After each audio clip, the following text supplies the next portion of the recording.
Hey everybody, how we doing today? So, I've been a busy little beaver this week. Been crazy. All about the bait, all about the bait, all about the bait. A little bit of YouTube and live stuff. But today's video is going to kind of cap things off. And then I can get back to do some fishing. Well, that month end. But I've got 3 things for you today. And pretty cool stuff. So let's get started. Now first, let me introduce you to my new line of All About the Bait Bucktail jigs. Bam! Now I've been working on these guys probably for the last 4 or 5 months and the last 2 full days of getting them onto the website, but finally have them. They're available now at www.allaboutthebait.com. Now I've always wanted to have an assortment of bucktail jigs. I just think they're such an important lure to have in any arsenal. They are kind of an old school lure, so you really don't hear about them very much, and it's hard to find them out there in the marketplace. However, if you ask any old school fisherman about artificial baits, I guarantee you the bucktail jig will come up. In fact, if you look at my earlier videos, especially my how to fish the Florida Keys, my go-to lure was the 1/4 ounce bucktail jig, white on white with the red threaded neck there. Add a piece of meat to it, and I basically caught everything with it. That was my go-to for it. But also, if you ask that old question, like if you're stranded on a deserted island and you can only have one lure, okay, I guarantee you 7 or 8 out of 10 people will say the bucktail jig. And the reason why is that they're just so cross-useful. You can cast these out there, bring it back pretty quick, and then you can run it right along the top like a top water lure there. Slow it down a bit, work that mid-water column. Slow it down even more, boom, bounce it along the bottom there. Okay, just so cross-useful. With the bucktail jig and that kind of undulating motion as you pull it through the water column, they mimic a bait fish. Bounce along the bottom with the right colorations, it looks like a crab or a shrimp. Okay, so they just can do so much, so it's such an important tool there. Now when I decided that I wanted my own bucktails, I didn't want just a bucktail jig and that's all that they were. You could only use them for there. So I thought about it, and then that's what brought me to these. These are my All About the Bait Cobra jig heads, okay? Just like these are just an extension of my yellowtail snapper drift jigs, which are built to drift baits back into a chum slick. Now these came along when I wanted something with a little bit heavier weights, 1/4 ounce, 1/2 ounce, 3/4 ounce, bigger hooks, okay, that I could use to drop down into deeper waters, more current, bigger baits, targeting bigger fish. And that's what I came up the Cobra jig head.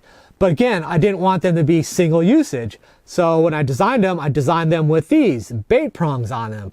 That way I could mate them with artificial baits. So with my soft plastic paddle tails or an artificial shrimp with the prongs, you can add those and boom, you got a secondary usage for it. Then I figured, hey, why not use the Cobra jig heads, add the bucktail to it, and then I could have a 3rd usage for it. So when those bucktail jigs get all eaten up from the toothy critters, the hair starts falling off, the thread starts coming unwound, you just basically unwind it, and then boom, you have a painted Cobra jig head, live pinfish, live pilchard, dead baits, whatnot, artificial soft plastic, whatnot, and boom, again, another usage for it. So again, 3 usages in one. So I thought that was very important.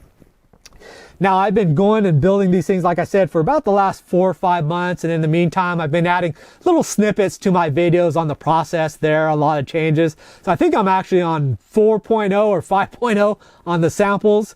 So we start with the concept, come up with the design, I get production, get a sample built, make some changes, samples, changes, samples. But even then, on my last one before the final version, okay, we actually came up with 3 different major changes. One, if you look at the color palette, originally in the last 4.0, I had an all chartreuse version and an all pink version. But the problem was there was like too much chartreuse and too big. It was just way too much there. So I figured I would break it up by adding a different color on the bottom. In this case, I decided to go with white. And the reason for white is, if you look at any bait fish or even like a crab, the underside is always white. Okay, so that's why the coloration there on the bucktails.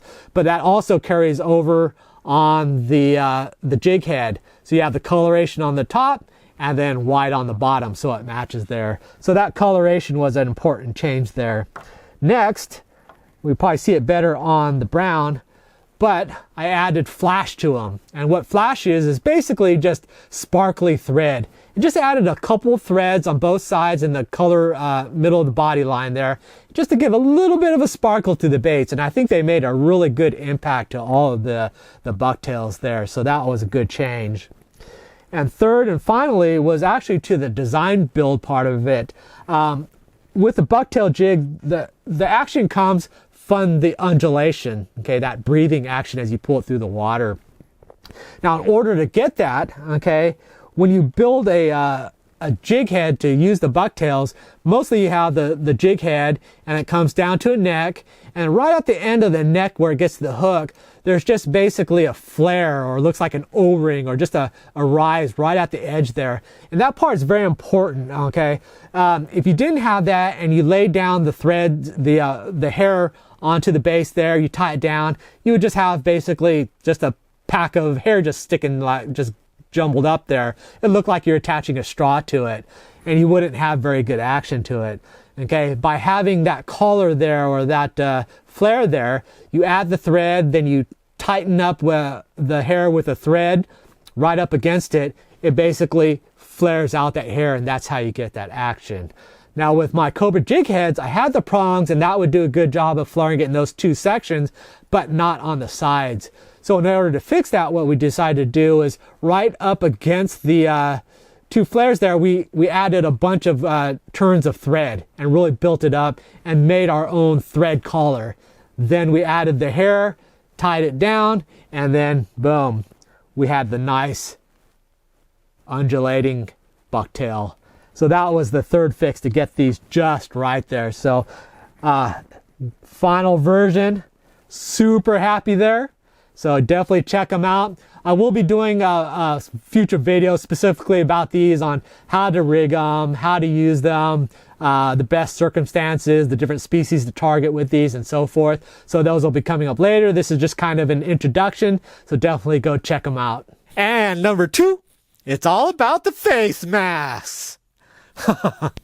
I just got another batch of face masks in, so you can check them out on the website. I'll have them flashing up here so you can check them out.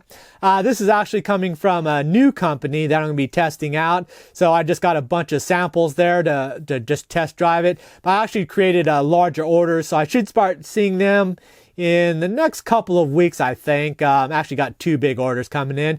So you could check those out, www.allaboutthebait.com.